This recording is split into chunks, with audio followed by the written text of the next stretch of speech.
तो ये जो नंबर है इस पे आपको फ़ोन करना होगा और साथ ही साथ आप अपने प्रश्नों को पूछ सकते हैं, सीख सकते हैं कुछ शर्तों के साथ जो मैं रखूंगा अभी थोड़ी देर में, लेकिन एक प्रार्थना के साथ। तो आशा करता हूं कि आप सभी इस वक्त स्पष्ट मुझे सुन पा रहे हैं। और नीता सोलोमन जी, अगर आप देख रही हैं, ये इसको हटा दे कैमरा के ऊपर जो घूम रहा है, ये देखो, ये सामने इधर से, ये देखो, ये इस कैमरा पे, हाँ। और नीता सोलोमन जी, वो वापस आ गया, नहीं नहीं नहीं नहीं नहीं नहीं नहीं नहीं। आप इसकी जो लिंक है कॉपी करके आप जो है एमएमबी के ग्रुप्स में इसको कॉपी कर दीजिए। या फेसबुक पे सब ठीक है तो आप लोग आप कमेंट बॉक्स में बता सकते हैं कि सब कुछ ठीक से चल रहा है। वॉइस चेक करो और एक बार, क्योंकि यहाँ पे थोड़ा सा बफर हो रहा था। Thank you Lord. एक प्रार्थना के साथ हम जो है शुरू करेंगे। ठीक, नहीं नहीं नहीं, आगे, ये पीछे का है। थोड़ा आगे करके सुनो। Thank you Lord. रिफ्रेश करो फिर। ठीक है, चलिए दोस्तों, एक प्रार्थना के साथ हम शुरू करेंगे। आशा करता हूं कि आप लोग भी प्रार्थना के लिए तैयार हैं और साथ ही साथ आप लोगों के प्रश्नों के साथ भी आप लोग तैयार हैं। आइए प्रार्थना करते हैं। अनुग्रहकारी पिता, यीशु के नाम से मैं आपका धन्यवाद देता हूं स्वामी। मैं प्रार्थना करता हूं और कहता हूं कि जितने लोग प्रभु जुड़े हैं यीशु के नाम में, वो सभी परमेश्वर, मकसद एक ही है, वो आपके नज़दीक आ सके। परमेश्वर, ये प्रोग्राम का लक्ष्य, उद्देश्य यही है कि परमेश्वर तेरा राज्य बढ़े। आपको महिमा देते हैं, स्तुति देते हैं। ये प्रार्थना यीशु के नाम से मांगते हैं, आमीन। ठीक है, बंद करके देखो क्या कैसे होता है। जी दोस्तों, इस वक्त हम आपके बीच आ चुके हैं। इस हफ्ते का दूसरा दिन। कुछ अनाउंसमेंट्स हैं जो आपके लिए मैं जल्दी से रख देता हूं। या thank you Lord, thank you Jesus.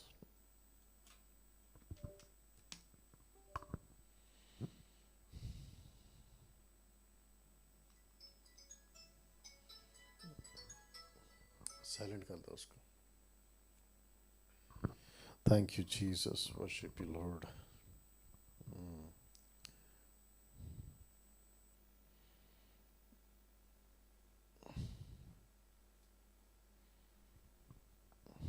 या कुछ अनाउंसमेंट्स हैं, मैं चाहता हूं कि आप लोग उसको ध्यान से सुने और आशा करता हूं कि हमारी आवाज़ आप तक ठीक से पहुंच रही है, सब कुछ ठीक है।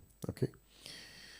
मसीह मंथन बैठक हिंदी ऑनलाइन चर्च, जो कि संडे होता था, अब वो सैटरडे हो रहा है, शनिवार को 8 बजे हम आप लोगों के लिए आते हैं। साथ ही साथ मसीह मंथन बैठक के जो पास्टर्स एंड लीडर्स हैं, उन सभी के बीच में हम जो है प्रोग्राम करते हैं थर्सडे एंड फ्राइडे। उनको एजुकेट करते हैं। जब आप जो रिस्पॉन्सिबिलिटीज़ हमने दी हैं, जवाबदारियाँ, उनसे बात करते हैं, पूछते हैं, ये सारी चीज़ें। जितने पास्टर्स एंड लीडर्स हैं, मैं चाहता हूं कि आप लोग भी ध्यान दें कि कल थर्सडे है, उसके बाद परसों है। जिसका जो वक्त है आप लोगों ने लिया है, जो थर्सडे वाले हैं वो थर्सडे को जुड़ें, जो फ्राइडे वाले हैं वो फ्राइडे को जुड़ें। बस ये मंथन से जुड़ें, इसके लिए मैं आपका वेलकम करता हूं। और मैं चाहता हूं कि ब्रदर नितिन राज को आप कॉल करें सुबह 10 से लेकर शाम को 6 बजे तक, 10 AM to 6 PM। और 29 राज्य में हमारी सेविकाई है, आप ये देख सकते हैं पूरा। और मैं चाहता हूं कि 29 राज्य में से आप लोग जहां कहीं से भी आते हैं, आप मुझे सुनते हैं, फॉलो करते हैं, लेकिन मैंने नोट किया है, कभी कभी मैं पूछ लेता हूं कि क्या आप मसीह मंथन के ग्रुप से जुड़े हैं, मतलब आपने व्हाट्सएप ग्रुप ज्वाइन किया है एमएमबी स्टेट का, तो कहते हैं कि नहीं, हम आपको सिर्फ सुनते हैं। तो मैं रिक्वेस्ट करता हूं कि ऐसा ना करें। आप लोगों की जो शिक्षा है आप लोग पा रहे हैं, उसको और मजबूत करना है, आगे बढ़ना है। आपके द्वारा आपके क्षेत्र तक हमें पहुंचना है सुसमाचार को लेकर, जिसके लिए आपको ही काम करना है। तो मैं चाहता हूं कि आपको एजुकेट किया जाएगा, लड़का हो, लड़की हो, पुरुष हो, स्त्री हो, उन सभी को हम जो है प्रभु के राज्य में तैयार करेंगे। तो 29 राज्य से आप लोग जब भी कॉल करते हैं इस नंबर पे, तो हो सकता है कि आप लोगों का नंबर ना लगे या आप लोगों को आपका जो नंबर है नितिन ना उठाए। तो आप लोगों की सुविधा के लिए हमने अलग से ये 3 नंबर दिए हैं। तो मैं चाहता हूँ कि आप लोग इन पे भी कॉल कर सकते हैं और मसीह मंथन से जुड़ सकते हैं। जो भारत के बाहर हैं, मैं चाहता हूँ कि आशा जी को कॉल करें। इंटरनेशनल ग्रुप जो हमारा चलता है, मैं चाहता हूँ कि आप लोग बड़ी तादाद में वहाँ से भी कनेक्ट हों और खरी शिक्षा आप लोगों को मिलती रहे। नेपाल के अंदर सिस्टर समझना जी जो हैं वो कोऑर्डिनेटर के रूप में काम कर रही हैं, और मैं जानता हूं कि नेपाल में भी काफ़ी लोग मुझे सुनते हैं, तो मैं वेलकम करता हूं, आइए हमसे जुड़िएगा। पाकिस्तान के लिए ब्रदर विशाल शाकिब को हमने रिस्पॉन्सिबिलिटी दी है, जिम्मेदारी दी है कि वो आप लोगों को आप ही की भाषा में बात करके आपको कनेक्ट कर सके, आपको जोड़ सके। एक बार देखो कहाँ चल रहा है, फिर उससे बात करो। ये आवाज़ कहाँ से, बात देखो और उसको बोलो 8 बज गए कैसे, है ना। या मसीह मंथन बैठक प्रेयर टीम हमने शुरू किया हुआ है नए लोगों के लिए, नए विश्वासियों के लिए। और ये नंबर पर आप लोग अपनी अपनी प्रार्थना निवेदन दे सकते हैं। याद रखिएगा, सिर्फ नए लोग, क्योंकि जो विश्वासी हैं उनको खुद प्रार्थना करना है और अपना रिश्ता प्रभु के साथ में मजबूत करना है। तो जिसकी जानकारी मैं आपको वक्त दर वक्त देता आ रहा हूँ। दोस्तों, आप सभी के लिए मुफ्त बाइबल, जो पैसे नहीं दे सकते, खरीद नहीं सकते, उन लोगों के लिए मुफ्त बाइबल जो है ब्रदर CH बारा जी उपलब्ध कराएंगे। आपको इनको कॉल करना है तो लिखा है टू रिसीव फ्री बाइबल या रिसीव योर फ्री बाइबल। तो मैं चाहता हूं कि आप लोग इनको कॉल करके बाइबल हासिल कर सकते हैं। मैट्रिमोनियल मसीह मंथन के लोगों के लिए, लड़का बड़ा हो गया है, लड़की बड़ी हो गई है, रिश्ता ढूंढ रहे हैं मसीह समाज के अंदर, तो आप लोगों के लिए ये सुविधा हमने दी है, सिर्फ और सिर्फ मसीह मंथन के लोगों के लिए। ना दोस्तों, मंथली सपोर्टर्स के रूप में मैं आपको वेलकम करता हूँ। आइए, मकसद क्या है मसीह मंथन का, क्यों आपको क्यों सपोर्ट करना है, आपको क्यों आर्थिक सहायता देनी है। मकसद हमारा पहला और यही रहेगा हमेशा, मकसद है खरी शिक्षाओं को फैलाना। ये देख लीजिएगा, खरी शिक्षाओं को फैलाना किस वचन के मुताबिक, इस वचन के मुताबिक। क्यों? क्योंकि वचन पौलुस के द्वारा आया, पवित्र आत्मा ने दिया, और साथ ही साथ जिसको मैं भी लेके चल रहा हूं, लिखा है आत्मा स्पष्टता से कहता है कि आने वाले समय में कितने लोग बड़ी तादाद में महाराष्ट्र से, पंजाब से, कर्नाटका या साउथ से, नॉर्थ से, इन सभी जगहों से लोग भटकेंगे, लिखा है बहक जाएंगे। तो उनको बचाना, कम से कम इस युग में। पास्टर डैनियल, आप किस किस चीज़ पे ज़्यादा फोकस करते हैं कि लोग ना भटकें या ना बहकें? सबसे पहला अन्य भाषा, जिसको हम जिब्रिश कहते हैं। बाइबल की अन्य भाषा अलग है, इन लोगों की अन्य भाषा अलग है, उससे हम एजुकेट करते हैं। और हम साथ ही साथ उनको कहते हैं कि आपको जो है जिब्रिश से बचना है। तो जिसके चलते इन क्षेत्रों में हम लोगों को एजुकेट करते हैं। एक सेकंड दीजिए,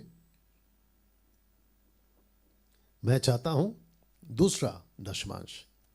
आपको पता होगा, आज ही मैं एक वीडियो देख रहा था यूट्यूब के ऊपर, क्रेफ्लो डॉलर एक बहुत बड़ा या प्रसिद्ध फेमस एक प्रचारक है, ऑनलाइन में आते हैं, यूट्यूब पे उनकी वीडियो डाली जाती है और विदेश में वो सेविकाएं करते हैं।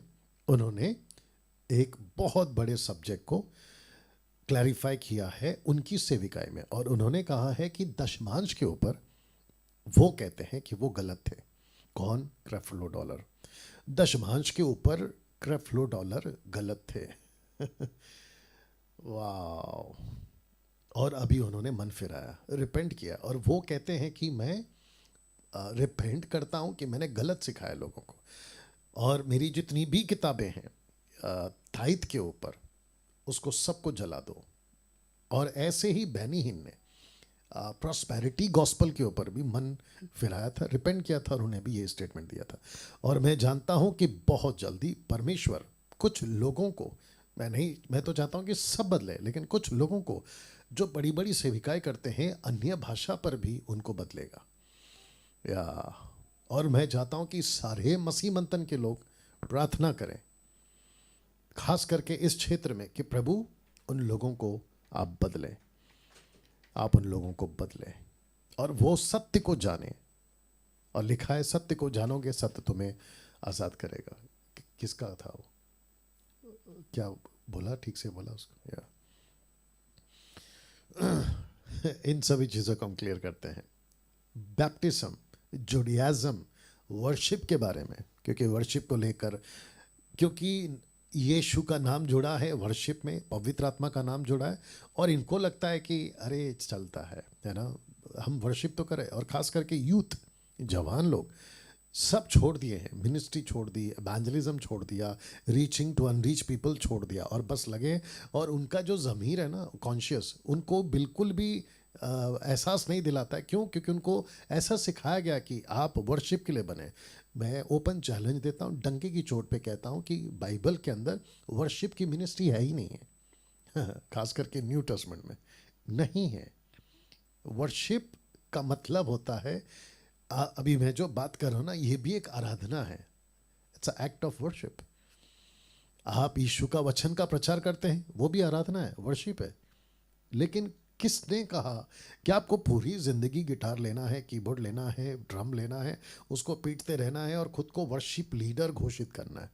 मूर्खता का स्टेटमेंट है ये, बकवास, टोटल बकवास। या तो जितने वर्शिपर्स खुद को वर्शिपर कहते हैं ना, anointed worshipper, anointed song of so and so worshipper के थ्रू से बदलो, खुद को बदलो, सोचो जरा।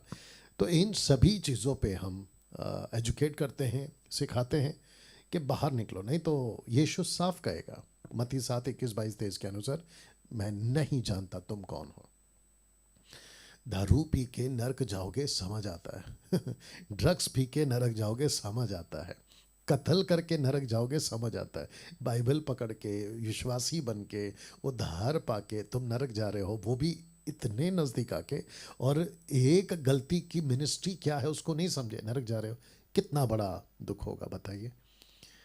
अभी कुछ लोगों को, आज जब मैं बातें करता हूँ, मेरी वीडियोस को देखते हैं, तो मैं बुरा हो सकता हूँ, कोई बात नहीं, लेकिन जिस दिन न्याय होगा ना, तो मेरी और मुझ जैसों की ही वीडियो बार बार प्रभु दिखाएगा पीछे स्वर्ग में, फ्लैशबैक में, कि देखो मेरे बच्चे चिल्लाते थे, प्रचार करते थे, तुम लोगों के पास में यूट्यूब और फेसबुक के माध्यम से वीडियो आता था, लेकिन तुम लोग नहीं सुनते थे, घमंड के घोड़े पे सवार थे, एटीट्यूड था, और क्या अंधापन का चश्मा आप लोगों ने लगा लिया था, जिसके चलते आप लोग नहीं समझ पाए। बट एनीवे, प्रभु आप पर दया करे और आपको अकल दे। तो साउंड डॉक्ट्रिन हम प्रीच करते हैं और लोगों को बचाते हैं ना। दोस्तों, वक्त का भी ख्याल रखना है, बहुत सारी बातें आती रहती हैं। 5 मिनट की बाइबल स्टडी शुरू हो चुकी है, और वीडियोस हम बना रहे हैं जैसे जैसे हमें वक्त मिल रहा है। देखो ये चीज़ है ना। ओके, मैं चाहता हूँ कि मेरे यूट्यूब चैनल को सब्सक्राइब करें, और याद रखिए, मैं इसलिए नहीं कहता हूँ क्योंकि मैं यूट्यूब से पैसे कमाता हूँ। लिखा है कि डैनियल राज यूट्यूब चैनल से पैसे नहीं कमाता। फेसबुक को आप लोग क्या करें, फॉलो करें, लाइक करें, और मैं चाहता हूं कि आप लोग जो हैं समझें। और यहाँ से भी मैं लाइव आता हूं, जैसे मैं अभी आया हूं, ताकि आप लोग जो हैं और भी बातों को सीख सकें। या आपको ये थंब प्रेस करना है, जिसके चलते आप लोग मेरे वीडियोस की नोटिफिकेशन मिल सकती है। प्रचारकों का झुंड हमने शुरू कर दिया है, 500 स्टूडेंट्स को हम एक साथ में ट्रेन करेंगे। अगर मैं गलत नहीं हूँ, अभी तक जो नाम हमारे पास आए हैं व्हाट्सएप के माध्यम से, वो 400 लोगों का आंकड़ा क्रॉस कर चुका है। 400 लोगों को, अभी लगता है और भी आगे बढ़ गया होगा। कब से शुरू हो रहा है? अगले महीने नवंबर से शुरू हो रहा है। वक्त क्या रहेगा? रात के 8 बजे। कितने दिन का टीचिंग है? 20 दिन का क्लास चलेगा। हफ्ते में पहला हफ्ता, दूसरा हफ्ता, तीसरा हफ्ता, चौथा हफ्ता, ऐसे हमने डिवाइड किया हुआ है। तो जिसके चलते आप लोगों को हफ्ते में 5 दिन हम ट्रेन करेंगे ना। दोस्तों, इसी हफ्ते में संडे को 16 तारीख को मैं आपके बीच में आ रहा हूं, और मैं चाहता हूं कि आप लोग जो हैं, अगर कॉल आता है तो उठा के होल्ड पे रखो। और मैं चाहता हूं कि आप सभी, या उठाइए, होल्ड पे रखिए, या ओके। और इस संडे को हम आप लोगों से बात करेंगे इस टॉपिक के ऊपर। तो मैं चाहता हूं कि मुंबई करके जितने लोग हैं वो हमसे मिलें। जी, हेलो, ओके। या तो पूछो, जो भी पूछना है। यह एक मसीह प्रोग्राम है। इस नंबर पे आपको जो है फ़ोन करना है। जी, हेलो। जय मसीह की पास्टर जी। जी, जय मसीह। उसको पीछे कर दो, स्पीकर के पास। पास्टर जी, मैं झारखंड से दुमका जिला से हूँ। जी। पास्टर जी, मेरा सवाल ये था कि ऐसे जो हमारे एरिया में ऐसे हो रहा है, जैसे कि माता मरियम कट और करते जाओ यीशु फोन। हाँ। छत पे उतर रहे हैं, तो ये उन लोगों का कमाने का धंधा है या सच में ऐसा हो सकता है? क्या क्या क्या क्या, वापस बोलिए। पास्टर जी, ऐसा है कि हमारे इधर ना,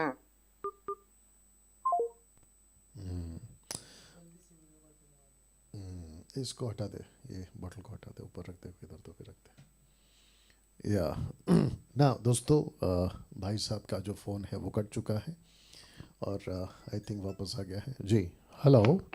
पास्टर जी माफी चाहता हूँ, कट डिस्कनेक्ट हो गया। जी बोलिए।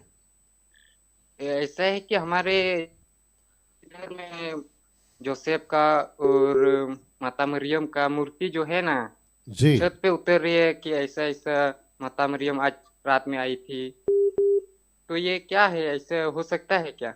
ओके ओके ओके, ठीक है। ये जो भाई हैं इन्होंने ये प्रश्न पूछा है कि माता मरियम या उसके जैसे कोई और या कोई भी है ना, ईश्वरीय प्रकाशन, दर्शन, स्वप्न, ऐसा कुछ आता है, मिलता है क्या, ये सच है क्या, ये होता है? ओके। देखिए सीधी बात या सीधी लाइन, ऐसा कुछ नहीं होता है। जितने भी मर गए हैं, जितने भी, किसी भी नाम को ले लीजिए, जितने भी मर गए हैं, उनमें से किसी को हक नहीं है, अधिकार नहीं है, ताकत नहीं है। पतरस, पौलुस, यूहन्ना, यीशु के 12 चेले या 11 चेले, ओल्ड टेस्टमेंट के जितने प्रॉफिट, यीशु के माता पिता मरियम, यूसुफ, ऐसे किसी को भी या किसी के भी पास ये ताकत नहीं है आज या तब मरने के बाद, पहली सदी से लेकर 21वीं सदी तक, कि वो आए और दर्शन दे। क्यों? क्योंकि ऐसा किसी को भी हक नहीं है सिवाय परमेश्वर के। यीशु आ सकता है, जैसे पतरस को प्रेरितों की किताब, माफ करना, पौलुस को प्रेरितों की किताब 9वां अध्याय में पौलुस को दर्शन दिया खड़ी धूप में। वो जा रहे थे दमिश्क घोड़े पे बैठकर, लेकिन अचानक से यीशु ने उनको प्रकाश दिया और यीशु ने इब्रानी भाषा में उनसे बातें की। हो सकता है प्रेरितों की किताब 10वें अध्याय में कुरनेलियुस को स्वर्गदूत ने दर्शन दिया। मकसद क्या था?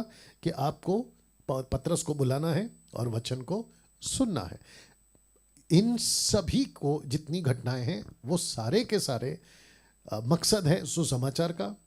यीशु बात कर सकते हैं, पवित्र आत्मा बात कर सकते हैं, लेकिन अगर जैसे भाई ने कहा कि मरियम, यूसुफ, पतरस रात को मेरे सपने में आए, मुझसे बात की, मुझे दिखाई दिए, बिल्कुल गलत है।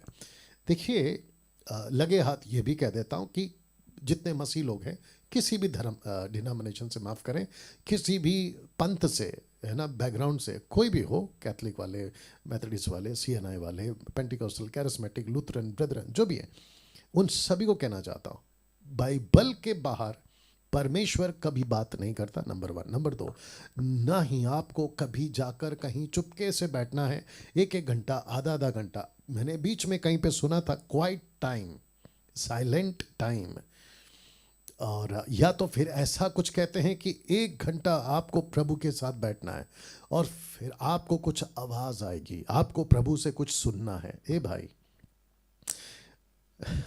न्यू टेस्टमेंट, जब यीशु क्रूस पे मर गए, पवित्र आत्मा आ चुका था ओल्ड न्यू टेस्टमेंट में, उसके बाद जितने भी पत्रियां लिखी हैं ना, वो सब पवित्र आत्मा ने कलीसिया को पहुंचाने के लिए उस वक्त में काम कंप्लीट कर दिया है।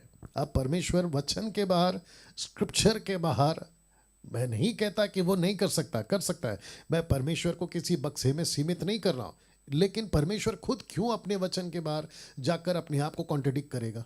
नहीं कर सकता है। तो कुछ लोग क्या करते हैं, अच्छा फिर अगर उनको पूछा जाए कि भाई आप क्वाइट टाइम में क्यों बैठना चाहते हैं, कहते हैं हम परमेश्वर से सुनना चाहते हैं। तो परमेश्वर से पहले ये जो ऑलरेडी बोला है वो तो सुन लो। अच्छा, ये जितने भी लोग हैं सो कॉल्ड प्रीचर्स, मैं उनको भी बता देता हूं कि क्या आप लोगों ने अपनी बाइबल कंप्लीट कर ली? मतलब उत्पत्ति से प्रकाशित वाक्य तक को आपको पूरा रट्टा है, याद है वर्ड टू वर्ड? नहीं ना। आप इसी को ठीक से नहीं समझे, इसी को ठीक से नहीं पढ़ पा रहे हो या समझ पा रहे हो, तो फिर अलग से आवाज़ क्यों चाहिए? थोड़ा सा बुद्धि लगाओ, बात को समझो। तो मैं चाहता हूं कि आप में से हर कोई भटके नहीं और ऐसे किसी प्रकार के out of the scripture vision, dreams, voice, noise मत सुनिए। Yes brother. जी, और एक बात था कट कर ये बाहर जो एक अलग बात से था जी। वो जो हमने जी अपने घर से क्रॉस और माता मरियम का मूर्ति को एक झोली में भर दिया, जैसे कि हम समझ गए कि ये सब मूर्ति पूजा है। तो ये हमने गलत किया या सही किया, ये समझ में नहीं आ रहा। लोग बोल रहा है ऐसा नहीं करना चाहिए। ओके, अब आपको पूछता हूँ सबसे पहली चीज, आप विश्वास में आकर कितना टाइम हो गया? जी, ज्यादा टाइम नहीं हुआ, अभी हमारा 32वां भी नहीं हुआ है। ओके, तो आप विश्वास में कब से हैं? 1 महीना, 2 महीना, लगभग छह कब से? महीना से ओके, छह तो सात महीने आप मुझे सुनते हैं यूट्यूब पर? जी हाँ, देखते हैं। तो ओके, अब तक मेरी कितनी वीडियो देखी आपने? ज्यादातर नहीं देख पाते, ऐसे काम ठीक है, में ठीक है, रहते हैं ठीक है, ना। ठीक है, ठीक है। मैं चाहता हूं कि आप मेरी वीडियोस को देखते रहें जितना आपको वक्त मिलता है, और मैं चाहता हूं कि वक्त निकालें, देखें, और साथ ही साथ आप बाइबल भी पढ़ें। और वापस कहता हूं कि आपने जो कदम उठाया है, आपको किसी प्रकार के किसी बाहर के आदमी की आवाज़ को सुनकर, बातों को सुनकर बिल्कुल नहीं डरना है, क्योंकि बाइबल में मूर्ति पूजा किसी की भी हो, यीशु तक की मूर्ति पूजा को इजाज़त नहीं है। ओके भाई साहब, तो आपको जी डरना जी नहीं है। आपने जो भी किया है सही किया है। जी। जय हाँ, मसीह। क्योंकि परमेश्वर आत्मा है और परमेश्वर आपके अंदर रहता है। ठीक है? जी जी जी, या हम गॉड अब ब्लेस यू। समझ गए। जी जी, बिल्कुल बिल्कुल, गॉड ब्लेस, बाय बाय। या नेक्स्ट कॉल। या हेलो। हेलो जी, एमसी बस जी। जी जय मसीह। बस जी, मैं कुलदीप बोल रहा हूँ पंजाब से। जी बोलिए। बस जी, मेरा सवाल था कि यार मैंने मैंने मेरे को तो मालूम है, पर कुछ लोगों को में डाउट है। मैंने तो आपसे चलो सीखा, जी आपसे जुड़े हुए हैं काफी लंबे समय से, जी बहुत कुछ सीखा। तो उनका कहना है कि ये अगर पवित्र आत्मा किसी को मिलता है, वो मिलने के बाद वो बोलते हैं कि अगर आदमी कोई पाप करता है, कुछ गलत करता है, तो पवित्र आत्मा उसको छोड़ के चला जाता है। तो मैंने उनको बताया वचन में से कि बाइबल में तो ऐसा लिखा कि परमेश्वर ने कहा कि मैं जा रहा हूँ, तुम्हारे लिए एक सहायक भेजूंगा, वो सर्वदा तुम्हारे साथ रहेगा। पर उनका कहना है कि पवित्र आत्मा छोड़ के चला जाता है। आप इसके ऊपर थोड़ा सा स्पष्टीकरण कीजिए। ओके ओके, बिल्कुल बिल्कुल बिल्कुल। ये भाई कुलदीप हैं पंजाब से, और मेरी वीडियोस को देखते हैं, और ये कह रहे हैं कि मैं तो समझ गया हूँ, लेकिन इन्होंने ये जो क्वेश्चन रेज किया है, प्रश्न उठाया है, ये काफ़ी लोगों के लिए, और आप लोग जो अभी जुड़े हैं तकरीबन 790 के आसपास में, तो मैं समझता हूँ कि उनको भी ये बात समझ में आए और वो भी देखें। तो ऐसे लोगों के लिए हम ये बताना चाहते हैं, और याद रखिए ये एक आत्मिक मसीह प्रोग्राम है। पूछो जो भी पूछना है, ये सिर्फ मसीह समाज को एजुकेट किया जाता है और उन्हीं से संबंधित बातें यहाँ पे होती हैं। बाकी लोगों को, जो बाकी धर्म के लोग हैं, उनको नहीं लगना चाहिए कि हम क्या बात कर रहे हैं। ठीक है ना?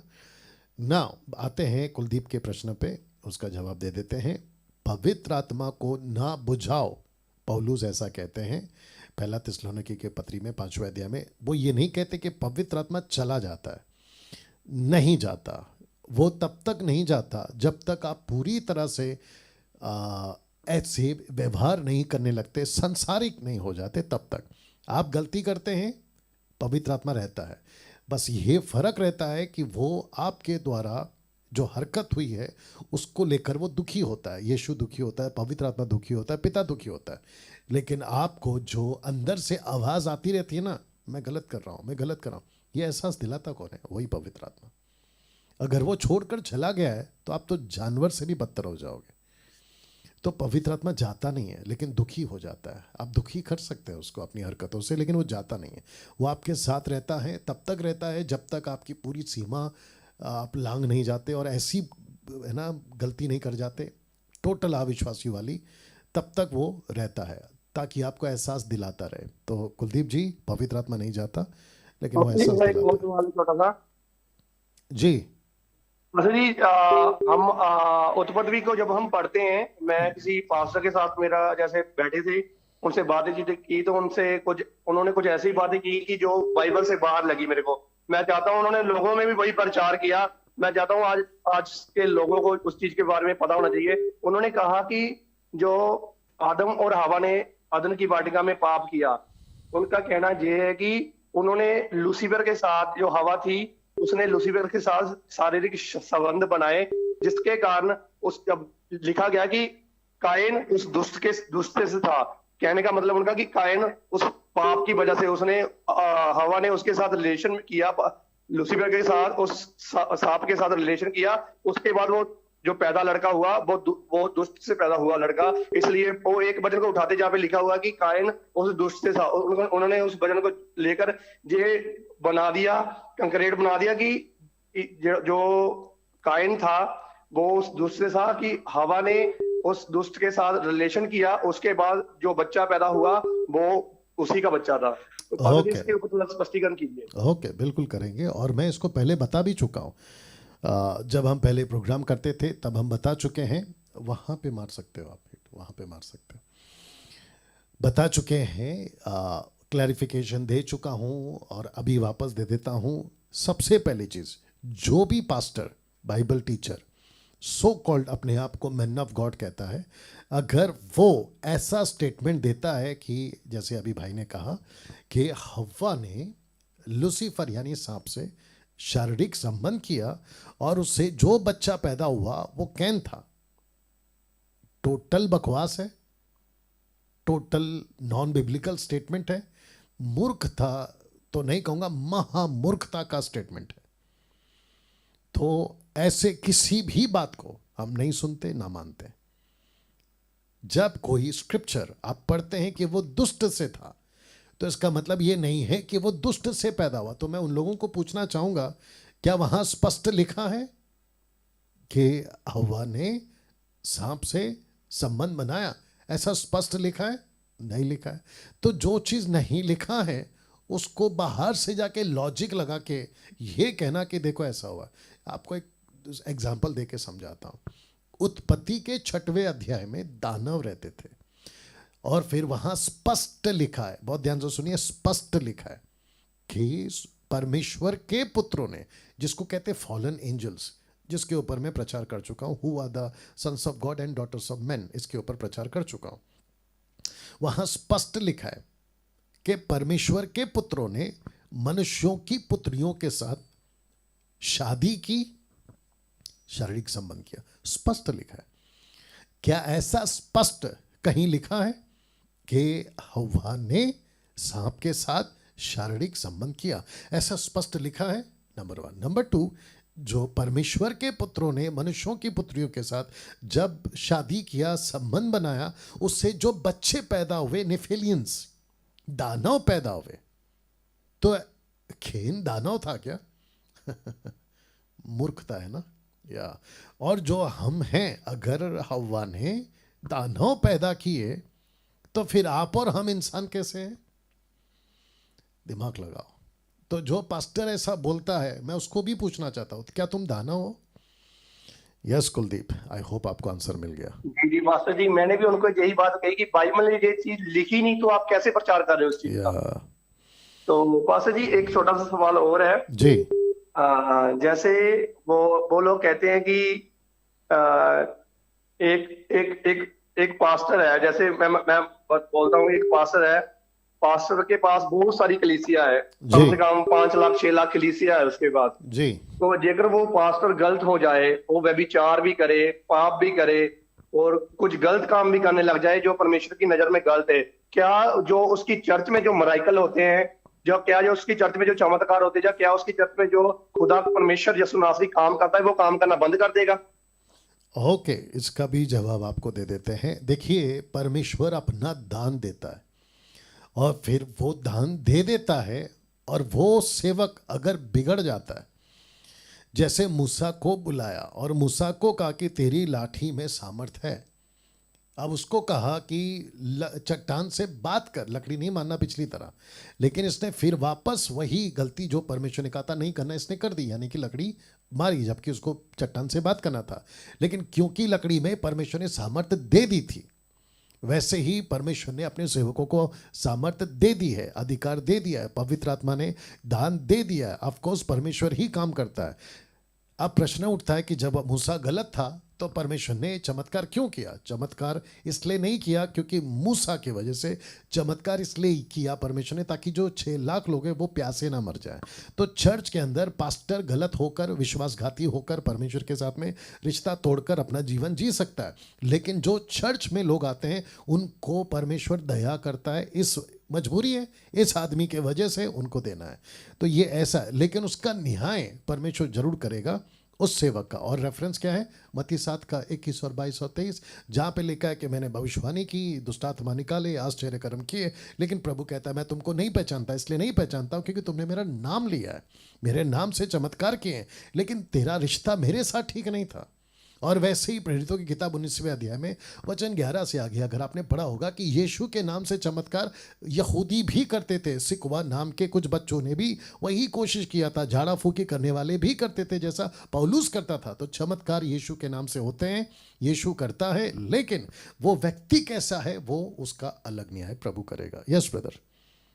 मास्टर जी बहुत बहुत शुक्रिया आपका, बहुत बहुत धन्यवाद। बहुत खुशी हुई, काफी दिन से ट्राई कर रहा था, you're टाइम most मिला welcome. तो मैं आपके सभी एपिसोड देख रहा हूँ। जी, शायद जी, आपने मेरे को नहीं पहचाना, मैं मलेशिया से भी आपको कॉल करता था। मैं आपको पहचान लिया ब्रदर। जी जी मास्टर मैंने जी। आपको पहचान तो लिया। आपका बहुत बहुत धन्यवाद। आपकी या। टीचिंग की वजह से हम लोग जो गलत टीचिंग है उसको जी जी जी समझा पा रहे हैं, उन लोगों को आपका वचन सुना पा रहे हैं जो आपने हमारे अंदर भरा, जी, हम जी, भी लोगों को बता पा रहे हैं। जी, तो जी। आपका बहुत बहुत धन्यवाद। Thank you, खुदा sir. आपको और भी ब्लेस करता जाए, और लोगों को भी जो आपके द्वारा सुन रहे हैं वो भी Yeah. ब्लेस होते जाए। Thank you sir, thank you, God bless, bye bye, God bless, bye bye.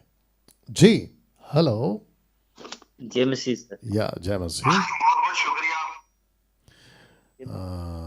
आपको पीछे की आवाज बंद करनी पड़ेगी सर, नहीं तो हम आपकी आवाज नहीं खोलेंगे। नहीं सर, हम बंद कर दिए अभी। तो पहले ही बंद करना था ना भैया। सर वो क्लिक हो गया था। बोलिए। सर मैं रवि बोल रहा हूँ उत्तर प्रदेश से। बोलिए बोलिए। जी सर, मेरा सर प्रश्न है कि सर जैसे जो घर का दास होता है वैसे जो लोग दास होते हैं, दास का हम लोग जहाँ तक मुझे सर हमको ध्यान है कि दास का अर्थ नौकर होता है। लेकिन सर जो मसीह लोग जो नए विश्वासी यीशु मसीह में आते हैं, कुछ ऐसे भी सर जो सेवक लोग हैं उनको सर बोलते हैं कि मेरा चलिए धान काटिए, मेरा गेहूं काटिए, मेरा एक काम करिए, उसके बाद आपके जीवन से परमेश्वर समस्याएं दूर कर देंगे, आपके जीवन से जो भी दुष्टात्मा की प्रॉब्लम, बीमारी, तकलीफें हैं ये दूर हो जाएंगी। क्या सर उनको ऐसा कार्य करना चाहिए कि नहीं करना चाहिए? ओके ओके रवि जी, आपका जवाब दे दे रहा हूँ। जितने दर्शक हैं मुझे लगता है कि 790, माफ़ करना 760 के आसपास में आप लोग लाइव हैं। वॉच पार्टी शेयर करते रहें, और आप लोग कहाँ से देख रहे हैं ये भी आप लोग टाइप करते रहें ना। रवि साहब का कहना है कि जो सेवक कहते हैं खुद को, उनके घर में, या पास्टर कहते हैं, रेवरेंड, बिशप, अपोस्टल, उनके घर में कुछ लोग काम करते हैं, या चर्च के लोग आते हैं, जैसे खेत में मेरा ये काम कर दो, ये काट दो, घास काट दो, जो भी कह रहे थे, क्या वो सही है? नंबर 1, सबसे पहला, अगर व्यक्ति अपनी मर्जी से करना चाहे वो कर सकता है। उसको पास्टर से, सेवक से, सही पास्टर और सेवक से, अन्य भाषा वाला तो बेड़ा गर्क है। ऐसे लोगों के पास में अगर वो काम करना चाहे या उसकी मदद करना चाहे तो खुशी से कर सकता है, उसमें कोई दिक्कत नहीं है। लेकिन दादागिरी, बॉसगिरी, धमकी के साथ अगर नहीं करोगे, डरा कर, तो मैं प्रभु का दास हूँ, मेरी सेवा करो, जैसे एलिशा एलिया की करता था, जोशुआ मूसा की करता था, ये बकवास है। बहुत ध्यान से सुनो, फिर कह रहा हूँ बकवास है। किसी भी चर्च के लोगों को ओल्ड टेस्टमेंट का कॉन्सेप्ट उठाकर कि देखो उसने ऐसा किया था इसलिए उसको ब्लेसिंग मिली, उसको आशीष मिली, बिल्कुल नहीं, बिल्कुल नहीं, ये गलत कर रहे हो तुम लोग। परमेश्वर के वचन को आउट ऑफ कॉन्टेक्स्ट में जाकर वचन का सहारा लेकर चर्च को डराने का काम बंद करिए, नहीं तो खूब पिटोगे। कहाँ न्याय के दिन प्रभु के पास में, ठीक है ना। मेरी बातों से अगर तुमको अकल आ रही है तो सुधर जाया करो, ठीक है ना। दूसरी चीज़, कभी कभी कुछ लोग घर पर लोगों को रखते हैं कि सर मुझे काम चाहिए, मैं काम करना चाहता हूँ वेतन पर, मतलब सैलरी बेस पे, तो अगर वो करता है तो उसमें कोई दिक्कत नहीं है, वो कर सकता है। तो पहला है मर्जी से कर सकता है क्योंकि वो पास्टर से प्यार करता है या इज्जत करता है, लेकिन सही पास्टर से। दूसरा, अगर वो वेतन लेकर काम कर रहा है, करवाना चाहता है तो कर सकता है, लेकिन जो मैंने बीच में बोला, किसी भी लालच, डर, धमकी, बॉसगिरी, दादागिरी से नहीं करना है। यस रवि। जी सर, मेरा दूसरा प्रश्न है कि सर यीशु मसीह की सेवा में इतने सर नाम क्यों? पास्टर, प्रॉफिट, अपोस्टल, इवेंजलिस्ट, ऐसे सर बहुत से नाम हैं। सर जो प्रभु यीशु मसीह की सेवा करने के लिए इतने सर नाम क्यों हैं इतने? मैं यहाँ पे रवि जी आपको करेक्शन करूँगा, ये नाम नहीं है, ये जी मिनिस्ट्री है। जी जिसको कहते हैं सेवा, अपोस्तल वो नाम नहीं है, प्रॉफिट वो नाम नहीं है, एवेंजलिस्ट, पास्टर, टीचर ये सेवा है, मिनिस्ट्री है ये। जी जी वहाँ लिखा है कि परमेश्वर ने कुछ को प्रेरित नियुक्त किया है, प्रेरित बोलकर नियुक्त नहीं किया है, ऐसा नहीं लिखा है। इंग्लिश में लिखा है कि he has appointed some as a apostle, some as a apostle. इसका मतलब है वो काम करे, और 11 को समझने के लिए 12 पढ़ना पड़ेगा, जहाँ पर लिखा है कि वो परमेश्वर की सेवा करें, ये लिखा है। तो टाइटल नहीं है सर। और मैं भी हमेशा कहता हूँ, देखिए मैं पास्टर इसलिए लगाता हूँ, मैंने बंद किया, पास्टर इसलिए लगाता हूँ क्योंकि जो बाहर के लोग हैं उनको पता चले। और मुझे लगता है कि मैं इसको भी शायद बहुत जल्दी बंद कर दूंगा, लेकिन मेरे चर्च में मैंने कभी नहीं कहा कि कॉल मी पास्टर। मुझे कुछ लोग डैनियल भाई बुलाते हैं, मुझे कुछ लोग डी भाई बुलाते हैं, मेरे खुद के चर्च के लोग। डी भाई मतलब वो वाला भाई नहीं, डैनियल भाई, Daniels, D stands for Daniel, ऐसा वाला। और मैं तो वैसे ही कहते रहता हूँ, अपोस्तल बन के बैठे हो, प्रॉफिट बनकर बैठे हो, कहाँ है? तो ये ऐसा है रवि जी, टाइटल जी नहीं है, सेवा है जी। सर, मेरा तीसरा प्रश्न है कि सर जैसे सर इसमें कई नाम, जैसे कुछ थोड़ा सर कंफ्यूजन है कि जैसे यीशु, ईसा, यीशु मसीह, ईसा मसीह, सर यीशु में भी सर एक यीशु आ गया है और जीसस आ गया सर, इस तरह तरह के सर नाम क्यों हैं? हाँ, गुड क्वेश्चन। ये लैंग्वेज का चक्कर है ना। हेलो हाँ सर। जी रवि जी, ये लैंग्वेज का चक्कर है। अभी इंग्लिश जो कि 16th सेंचुरी में आया, उसके पहले नहीं था। तो जीसस, JESUS, जीसस, ये नहीं था 16वीं सदी में। लेकिन क्योंकि लैंग्वेज जब बनी, ट्रांसलेशन आई, तब जाकर आपका जो है जीसस आया। वैसे हिंदी ईशु जो संस्कृत या उसके आसपास में है, ईसा मसीह, भगवत गीता, ऋग्वेद, उसमें ईसा मसीह का जिक्र है, ईसा अलैहि सलाम कुरान में जिक्र है। अरबिक भाषा जिसको भी आप लोग बोलना चाहें उसमें है, यस्तुस ग्रीक में, यशुआ, ये सारे लैंग्वेज का चक्कर है। बट आप यीशु बुलाओ, बहुत ध्यान से सुना रवि, और जितने दर्शक हैं वो भी ध्यान से सुने। यीशु बुलाओ, जीसस बुलाओ, ईसा मसीह बुलाओ, यस्तुस बुलाओ, यशुआ बुलाओ, आप जो भी बुलाओ, डायरेक्ट बात पहुंचती है यीशु के पास, जीसस के पास, जो परमेश्वर है, जिसको हम यीशु कहते हैं, जीसस कहते हैं। इससे कोई फर्क नहीं पड़ता रवि। जी जी सर। लैंग्वेज का चक्कर है जी। और जी सर, इसमें मेरा एक और प्रश्न है, मरकुस 12 का 17 वचन से। जी इसमें लिखा है सर, यीशु ने कहा जो कैसर का है वह कैसर को, और जो परमेश्वर का है परमेश्वर को दो। तो वे उस पर बहुत अचंभा करने लगे। जी तो सर इसको थोड़ा सर अच्छी तरह थोड़ा इसको समझा दीजिए सर। नहीं, क्वेश्चन क्या है आपका इसमें? सर इसमें सर यही है कि सर कि जो कैसर का है वो कैसर को, जो परमेश्वर का है परमेश्वर को दो। हाँ सर हाँ, तो ऐसा क्वेश्चन क्या है? इसमें क्या सर परमेश्वर को देने को क्या दान कहा जा रहा है सर? ओके, ऐसे आ रहे हो ठीक है रवि, ध्यान से सुनिए, जितने दर्शक है वो भी ध्यान से सुनिए। मैं हमेशा कहता हूँ, आज फिर कह देता हूँ कि बाइबल को आपको 2 चश्मे से पढ़ना है या 2 फ्रेम से पढ़ना है, अन्य जाति और यहूदी। जब यीशु जब तक क्रूस पे नहीं मरे थे, वो यहूदियों से बात करते थे। 99.9% जीसस ने यहूदियों को ही संबोधित किया है। यीशु के जितने एग्जाम्पल्स हैं या एग्जाम्पल जो यूज़ किए गए, वो यहूदी बारीकी से समझते थे। जब कर लेने की, यानी कि टैक्स की बात है, और उस दिनों में भी टैक्स होता था जैसे आजकल टैक्स होता है। और मैं सभी को कहना चाहता हूं कि भाई अपना अपना टैक्स भरा करो। जो मिनिस्ट्री करते हैं, चर्च चलाते हैं, आप लोग अपना अपना टैक्स भरा करो भारत सरकार को।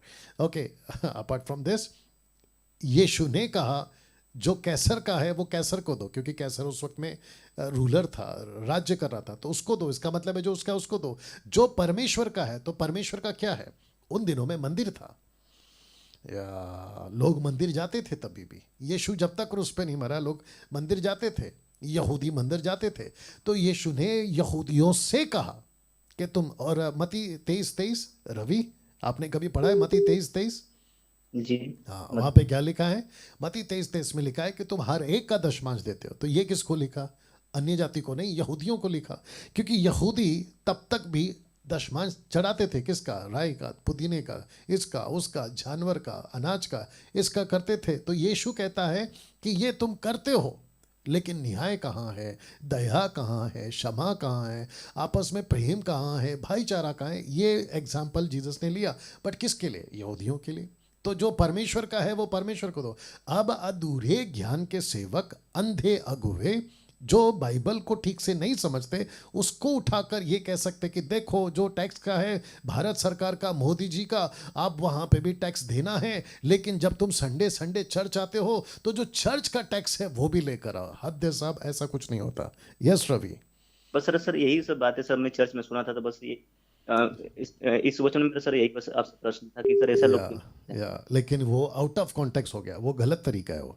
जैसे मलाकी 3:10 को उठाकर डरा डरा कर सिखाते ना कि देखो तुमने परमेश्वर को लूटा है, देखो तुमने परमेश्वर के साथ में गद्दारी की है। और बेचारे जो चर्च में भोले भाले आती है ना, खास करके महिलाएं, वो डर जाती हैं मलाकी 3:10 पढ़ के। मैं सभी को कहना चाहता हूं कि परमेश्वर कभी डरा कर, घबरा कर, लालच देकर कभी पैसे नहीं मांगता है, ना ही किसी प्रकार का नियम को पालन करने के लिए कहता है।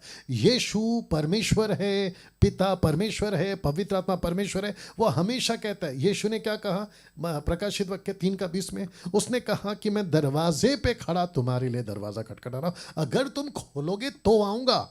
ऐसा नहीं कहा कि हे दरवाज़ा खोल मैं आ रहा हूँ, ऐसा नहीं है। यीशु ने खुद कहा है, यूहन्ना की किताब उसका 10वां अध्याय में वचन 10 में कहता है कि चोर आता है चोरी करने, घात करने, हत्या करने। तो चोर आता कहाँ से? खिड़की से। सजन आते कहाँ से? दरवाजे से। राइट रवि? जी सर। या उम्मीद करता हूँ कि आपको जवाब मिल गया। सर इसमें एक और मेरा प्रश्न है कि मत्ती 6 का जो अध्याय का जो वचन कहता है सर दान के बारे में, जी। सर उसमें सर जो हम लोग, क्या सर वो दान बस चर्च के लिए कि सर सभी विश्वासियों के लिए, कि जो हम लोग संसारिक कौन सा दान? कौन सा दान? सर जो दान के बारे में लोग पास्टर लोग सिखाते हैं, सेवक लोग सिखाते हैं कि आप जो दान दें गुप्त में दें, गुप्त दें, लेकिन सर जो अपना जो कार्य करते हैं लोग उस संसारिक में, जो भी समाज में अपना जो जीवन व्यतीत करते हैं सोसाइटी में, तो सर अपना जो भी किसी को दान भी देते हैं तो सर दिखा के देते हैं, वो अपना जो भी है अपना नाम करने के लिए देते हैं। तो अच्छा क्या अच्छा, पहाड़ी उपदेश में जो यीशु ने कहा है कि जब तू दान करे तो ढिंढोरा नहीं पीटना, ढोल नहीं पीटना, आप उसकी बात कर रहे हो ना?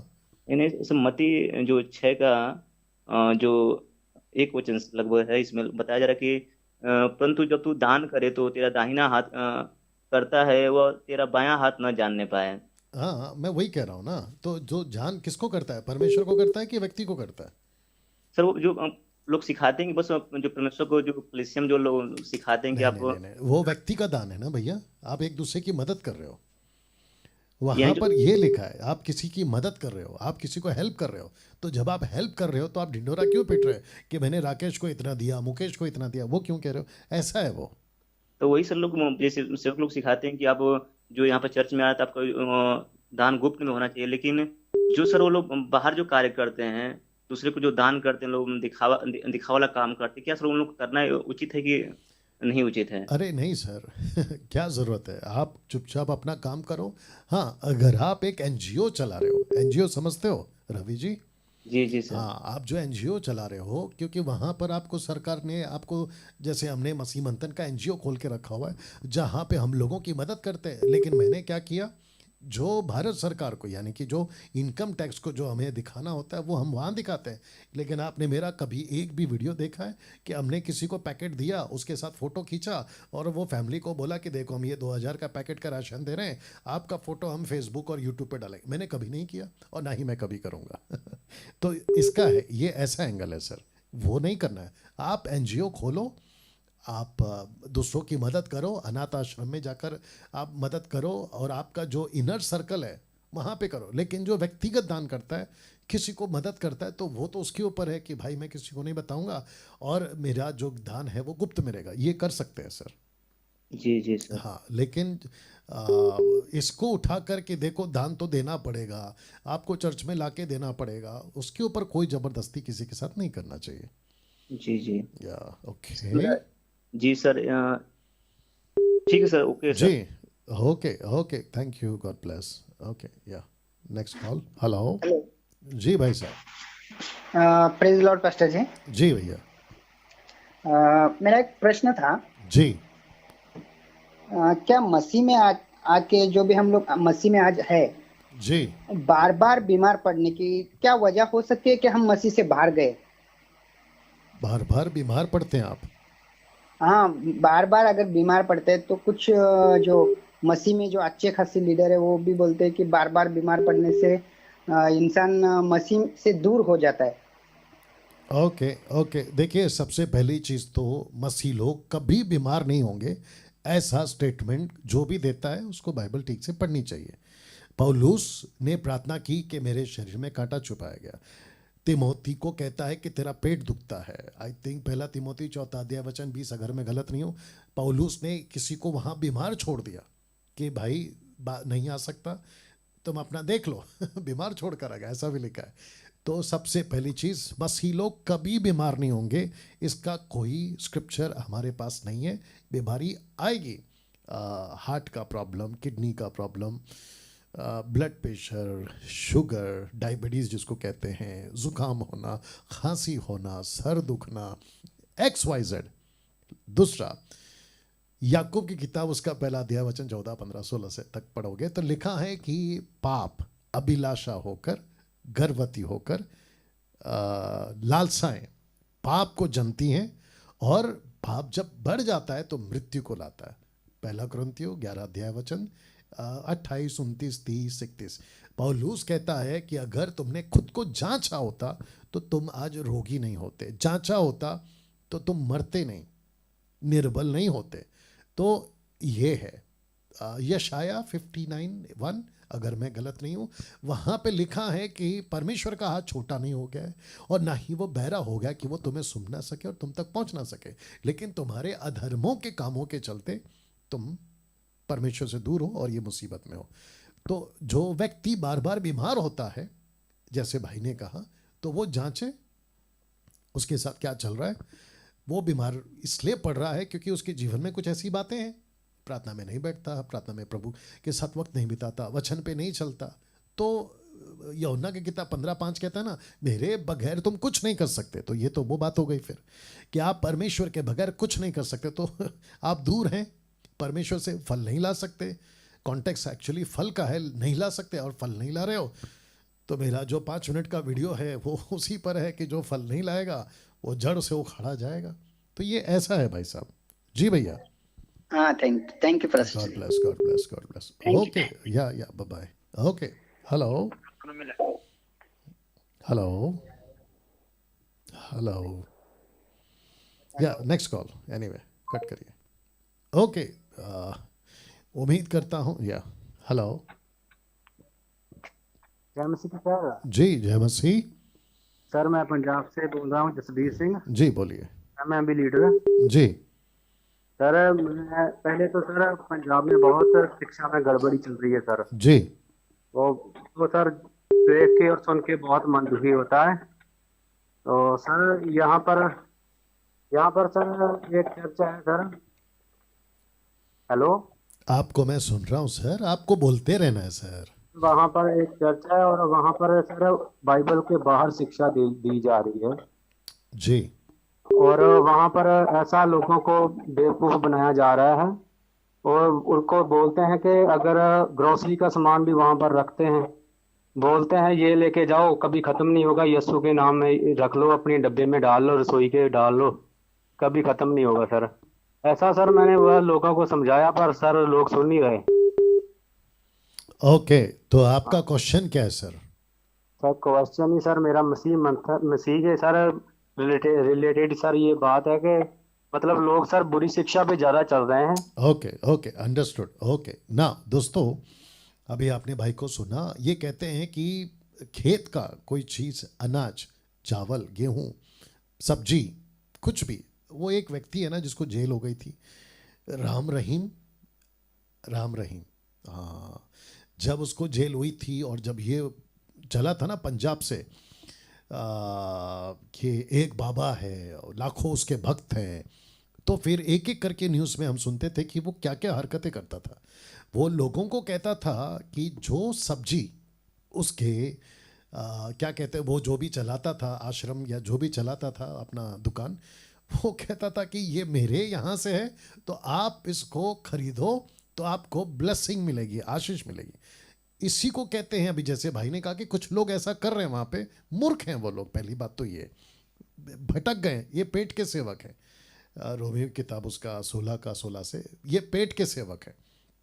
मैं तो इनको सेवक गिनती में करता नहीं हूँ, वो चाहे लाखों लोग उसके पीछे चलते हो, ये सारे दुकान वाले लोग हैं, ठीक है ना। मैं तो इनको सेवक में गिनती करता नहीं हूँ, वो अपोस्तल हो, प्रॉफिट हो, कोई भी हो, डब्बे में डालो। ये कहते हैं कि वहाँ पर ऐसा कुछ चल रहा है और जिसके चलते वो लोगों को कहते हैं कि ये सब्जी ले जाओ, या यहाँ से जो तुम ले जाओगे या तुम लाओगे, या मैंने अगर हाथ रख दिया, प्रार्थना कर दी तो आपके घर में उसको डाल देना। ये कह रहे थे कि उसको अपने इसमें किचन में शामिल कर दो। ऐसा हो सकता है, जो मैं समझ पा रहा हूँ, कि चावल लाया तो आप 1 किलो चावल बाकी पूरे चावल में मिला दो तो आपका चावल बढ़ता रहेगा। हद है साहब। देखिए ये लोगों को मिलता कहाँ से। मैं आपको बताता हूँ कि एक व्यक्ति था, प्रभु का एक दास था ओल्ड टेस्टमेंट में, एलीशा। उसने यही किया था, उसने कहा था कि बर्तन जमा कर लो और जितना बर्तन जमा कर सको, जो तेल तेरे घर में, वो बर्तनों में डालते जाओ। अब उन मूर्खों को कौन समझाए, ऐसे लोगों को जो लोगों को भटकाते हैं। वो उस वक्त के लिए ही था और वो सिर्फ उसी घर के लिए था। बाकी उसके बाद हम कहीं पे भी नहीं पढ़ते कि वो औरत ने उसके बाद तेल को लाने के लिए वही फॉर्मूला यूज़ किया। वो लाइफ लॉन्ग वो तेल को बढ़ती गई और तेल मिलता गया। बकवास है। और ना ही एलीशा ने कभी कहीं और किया। हद है साहब। अच्छा, कुछ लोग ये भी कह सकते हैं कि यीशु ने 5 रोटी 2 मछली से 5000 की भीड़ को खिलाया। मेरा क्वेश्चन है, क्या यीशु आज तक खिला रहा है? कम ऑन, बात करिए। अभी मुझे भूख लगी है और मैं कहूँ प्रभु आप वही हो, मत्ती के 14वें अध्याय और वचन 23 के हिसाब से आपने 5000 की भीड़ को खाना खिलाया। अभी मुझे भूख लगी है, मेरे को किचन में खाना बनाने के लिए कंटाल आता है, मैं रोटी कैसे बनाऊं? और मुझे जो है, अभी नितिन यहाँ पे बैठा, वो हंस रहा है क्योंकि उसी को रोटी बनाना पड़ता है। तो वो बोलेगा कि पास्टर डैनियल यीशु को बोलते हैं और वो हमारे लिए रोटी भेज देगा। ये कैसे हो सकता है साहब? बकवास है, ये मूर्खता है ये, ठीक है ना। तो ये जो भाई ने अभी कहा है, ये मसीह मंथन के मेंबर है इसलिए बच गए। ये शायद वहाँ जाते तो, और इन्होंने पहला शब्द क्या कहा? इन्होंने कहा हमें बड़ा दुख लगता है ये तमाशा देखकर, और आपको भी लगना चाहिए और मुझे भी महसूस हो रहा है कि क्या हरकतें कर रहे हैं। मैं समझता हूँ कि अगर मुझ जैसे 10 टक्का ऐसे उजागर इन बातों को नहीं ला रहे होते तो इन लोगों ने तो सबको बेच कर खाया होता। जी भाई साहब। जी बिल्कुल सर, सही है। और सर मसीह मंथन से जुड़ के सर बहुत खुशी हुई है। जी। और केवल मसीह मंथन ही ऐसा प्लेटफॉर्म है जिसने सर जी। ये प्रोग्राम शुरू किया है। या तो राइट सर मेरे ख्याल से और कोई भी नहीं होगा, वर्ल्ड में नहीं होगा सर ऐसा कोई प्रोग्राम। जी जी जी, बहुत बहुत शुक्रिया सर भाई। बहुत सारे लोग उधार पा रहे हैं, खरी शिक्षा में आ रहे हैं। जी। और मैं भी सर खरी शिक्षा से लोगों को जोड़ रहा हूँ, ऑनलाइन Right. जोड़ रहा हूँ, ऑफलाइन जोड़ रहा हूँ सर। Right right. बट भाई साहब आपको एक बात जरूर बोलूँगा कि आज हो सकता है कि मसीह मंथन के प्लेटफॉर्म से ये डैनियल राज ऐसे प्रकार के प्रोग्राम कर रहा है, लेकिन अगले महीने से हम 500 की टीम तैयार कर रहे हैं, प्रचारकों के झुंड को। और मैं जानूंगा और मैं चाहूँगा कि ये भाई भी उसमें शामिल हो, क्योंकि ये मसीह मंथन के मेंबर हैं। मैं चाहूँगा कि हम सभी, एक डैनियल क्यों, मैं अकेला क्यों, क्यों ना हम सब मिलकर, और मैं आपको भी कहूँगा आइए हमसे जुड़िए। यही वजह है कि इन सब की दुकान बंद होनी चाहिए। जो यीशु के नाम पे तेल बेच रहे हैं, जो यीशु के नाम पे पानी बेच रहे हैं, वो भी रुपयों में, यीशु के नाम से पैसे कमा रहे हैं, 10-10 हज़ार, 15-15 हज़ार। बेचारे गरीब दूसरे शहर से पंजाब पहुंच रहे, न जाने कहाँ कहाँ जो दुकान चल रही है वहाँ पहुंच रहे, और फिर उनका इलाज नहीं होता है। मैंने सुना है कि पंजाब के अंदर कोई लड़की मर गई थी, उन्हीं के मीटिंग में 70,000 रुपये खाकर बैठ गए फॉर्म भरने के लिए, और वो लड़की मर गई वहाँ पर। ऐसे तमाशा क्यों? आपको पूरे बाइबल के अंदर कहीं नहीं मिलेगा, बल्कि यीशु कहता है मुफ्त में मिला है मुफ्त में दो। तो मैं चाहता हूं कि आप लोग हमसे जुड़ें, मसीह मंथन के ऐसे प्लेटफॉर्म से आप लोग भी प्रचार करें। मसीह मंथन है क्या? 2 साल पहले मैंने शुरू क्यों किया? मंथन, ये शब्द का मतलब क्या है? मंथन का मतलब होता है आओ बैठते हैं, विचार करते हैं कि क्या चल रहा है चारों ओर, और उसी को कहते हैं कि मसीह लोगों का मंथन। और उसकी एक बैठक जो कि मैं करते रहता हूं, और हम सबको एक होना होगा। नहीं तो इस युग में ऐसे कुछ भेड़िए, ऐसे कुछ वुल्फ आकर चर्च को नोच नोच के खा लेंगे, और स्वर्ग तो नहीं भेजेंगे और ना खुद जाएंगे, जिसका जिक्र मत्ती की किताब 23 अध्याय वचन 9 में यीशु कर चुके हैं। ना तो खुद जाते हो, ना दूसरों को जाने देते हो। या ओके भाई साहब, आशा करता हूं आप समझ गए। Okay sir, thank you yeah sir. God bless, God bless. Okay, no calls. अच्छा, एक उठा लो, चलो। या हेलो हेलो जी, जो पीछे चल रहा है उसको बंद करिए, आपका आखिरी कॉल है आज। जय मसीह की पास्टर जी। जी जय मसीह। पास्टर जी मेरा थोड़ा यह सवाल है कोई।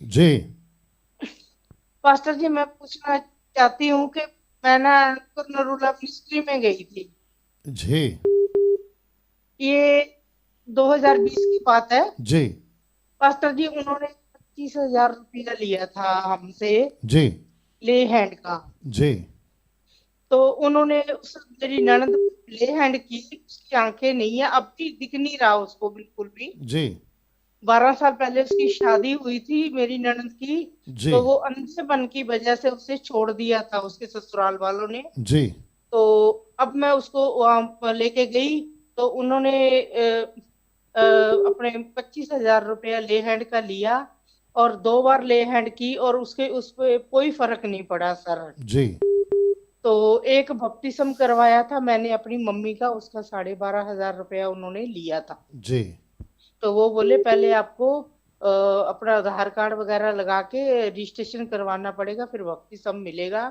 तो 12,500 रुपया उन्होंने उनका लिया था। ओके ओके ओके ओके, ठीक है, मैं इसका जवाब दे दे रहा हूँ, और ये आखिरी कॉल होगा आज के लिए। अगले हफ्ते फिर 2 दिन के लिए हम आएंगे और ये प्रोग्राम को चलाएंगे। सबसे पहला, जो प्रार्थना के नाम पे, अभी जैसे बहन ने कहा, वो जो भी है XYZ, वो जो भी है, कहीं का भी है, कितना बड़ा भी तुर्रम खान है, जो पैसे को लेकर ये हरकतें करता है, वो चोर है, वो चोर है, थीफ। आपने बिल्कुल ठीक सुना, मैं फिर कहता हूं, जब तक तुम प्रभु के साथ हो, हम तुम्हारे साथ हैं। जब तक तुम वचन के साथ हो, हम तुम्हारे साथ हैं। जब तक तुम प्रभु के वचन का आदर कर रहे हो, हम तुम्हारा आदर करेंगे। और मैं इतना सख्त क्यों हूं? क्योंकि यीशु से तो तुमको खूब पिटाई करने मिलने वाली है, तुम्हारी खूब पिटाई होने वाली है। लेकिन अभी ये वाली बातें आपको सुननी है कि ऐसी हरकतें जो करते हैं वो चोर है। ये सेवक नहीं है, ये सेवक के नाम पे धब्बा है। मसीह राज्य में बपतिस्मा का 12,000, लेइंग हैंड्स का 25,000, जिस किसी का भी नाम लिया, वो जो भी हो, आपको शर्म आनी चाहिए। पैसे को लेकर तुम ये हरकतें करते हो, क्या जमीर है तुम्हारा? और किसने तुमको हक दे दिया कि तुम पैसे को लेकर प्रार्थना करो?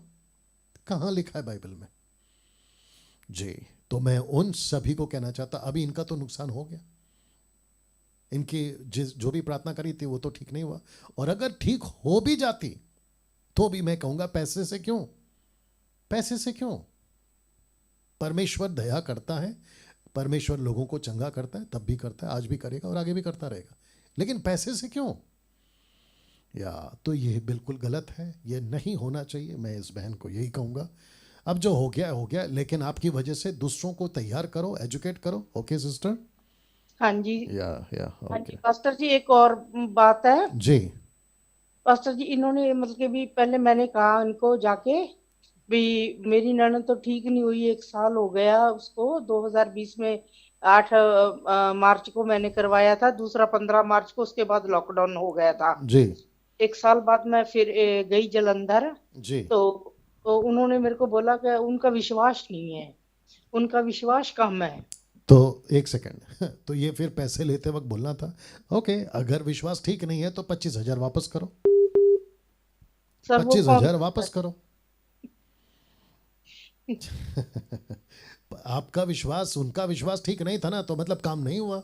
और आपको पहले ही पता लग जाना चाहिए कि ये जो 25,000 में ले रहा हूँ, वो जो भी चोर है, मैं उसको कहना चाहता हूँ, तुम जब 25,000 ले रहे थे तो तुमको पहले ही पता लगना था, क्योंकि तुम तो प्रार्थना वाले हो ना, तुम्हारे पास तो पावर है, तो तुमको पता लगाना था कि ये काम नहीं होगा, तो तभी उसको वापस कर देना था। Right sister? हाँ जी, उल्टा उसने पता क्या कहा आपने, 7 वीक आना था, 7 संडे आपको यहाँ चर्च में आना चाहिए था, तो आपका यहाँ पे वो होता, ये होता, मतलब के वो बोले भी 7 संडे क्या, वो तो 20 तारीख को लास्ट, हमने 15 मार्च को लास्ट हम गए, उसके बाद 20 तारीख को लॉकडाउन हो गया सर, 21 मार्च को। या हम 7 वीक कैसे जा सकते हैं, ये भी तो बात उनको सोचनी चाहिए। तो फिर एक बात और बोलता था, ओए आप डर गए हो क्या कोरोना से, आपको डर लगने लग गया है कोरोना से, कोरोना कुछ नहीं बिगाड़ेगा, हम प्रभु के लोग हैं। तो जब सर अपने लॉकडाउन हुआ था तो 5 महीने तक चर्च बिल्कुल बंद रही थी, क्लोज रही थी। तो उस टाइम कोरोना और प्रभु मतलब पूछने वाला हो, तुम्हारा प्रभु और कोरोना को क्यों नहीं हटाया और आपकी चर्चें क्यों नहीं चली?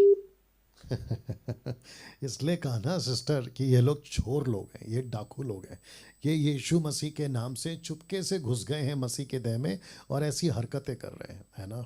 जब वायरस निकला था ना तो सारे के सारे डर गए थे। सबसे पहली चीज़ तो एक को भी नहीं पता था, ये जो दावा करते हैं ना कि मैं प्रॉफिट हूँ, मैं अपोस्तल हूँ, मुझसे प्रभु बात करता है, मैंने तभी भी बहुत ओपन चैलेंज दिया था। मैंने बोला तुम लोग इतने बड़े बड़े सेवक हो, खुद को घोषित करते हो, वो बात अलग है कि तुम कहीं और से हो, तो तुम लोगों को बताया क्यों नहीं कि वायरस आने वाला था? और वो भी छोड़ो, नहीं पता चला, कोई बात नहीं, इतनी प्रार्थना करते हैं। वो महामूर्ख तो ये भी कहता है कि हमारी सुपर नेचुरल प्रार्थना है, जो टंग्स में बात करता है वो सुपर नेचुरल प्रार्थना है।